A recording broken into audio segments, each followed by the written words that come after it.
रोजची तीच आमटी बनवण्यापेक्षा दुपारच्या जेवणात मी बनवला थोडासा वेगळा बेत. वेगळ्या पद्धतीने बनवलेली ही वांग्याची भाजी आमटी. मी कढई तापत ठेवली आहे. त्यात 1 चमचा तेल टाकले आहे आणि एक अर्धी वाटी खोबऱ्याचे काप टाकले आहेत. सुक्या खोबऱ्याचे काप चांगले लालसर होईपर्यंत भाजून घ्यायचे आहेत आपल्याला आणि अर्धी वाटी शेंगदाणे घेतले आहेत आणि हे पण चांगले खरपूस असे भाजून घ्यायचे आहेत. वांग्याच्या आमटीला आपण हे असं भाजून टाकलेलं खूपच टेस्टी येतं. म्हणून धने 1 मोठा चमचा टाकला आहे, जिरे 1 लहान छोटा चमचा टाकला आहे आणि चांगले भाजून घेतले आहे मी हे. आणि थोडीशी कोथिंबीर टाकली आहे.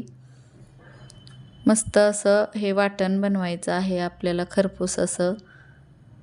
ह्यात आपण कांदा, टोमॅटो वगैरे काहीही न टाकता ही वांग्याची आमटी इतकी छान होती.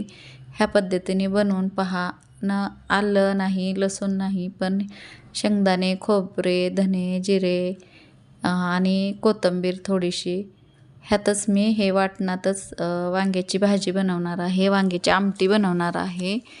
खूप छान होते. जाडसर भरडून घेतला आहे अगोदरच, नंतर घरगुती काळा मसाला टाकला आहे घरी बनवलेला आणि त्यातच आत्ता थोडीशी लाल मिरची पावडर थोडीशी हळद टाकायची आहे आणि लाल मिरची पावडर टाकली आहे थोडीशी.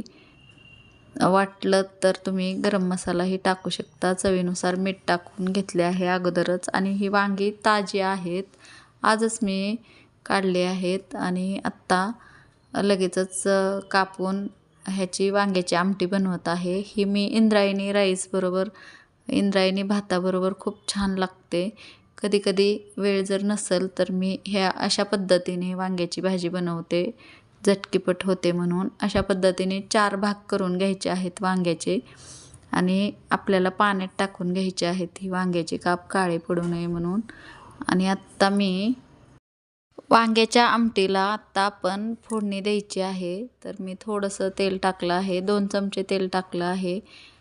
तुमच्या आवडीनुसार तेल कमी जास्त करू शकता. 1 चमचा मोहरी, 1 चमचा जिरी छोटा चमचा टाकला आहे मसाल्याच्या डब्यातल्या चमच्याने आणि हे चांगलं तडतडलं की आपल्याला आत्ता वांगी टाकायची आहेत.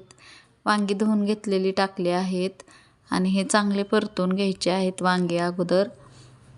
आणि हे चांगलं हे वांगं परतून घ्यायचं आहे तेलात, म्हणजे लगेचच शिजतं. खालीवर करून घ्यायचं 5 मिनिट आणि मीठ टाकून 1-2 मिनिटाची वाफ काढून घ्यायची आहे.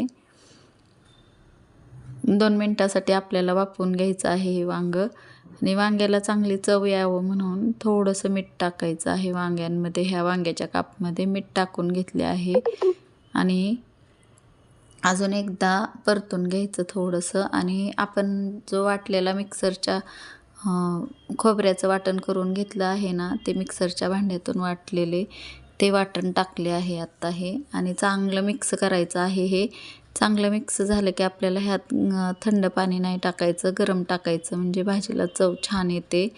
आणि आत्ता गरम पाणी मी एका साईडला ठेवले आहे आणि जितपत आपल्याला पातळ रस्सा पाहिजे तितपत आपण थोडं जास्त पाणीही टाकू शकतो.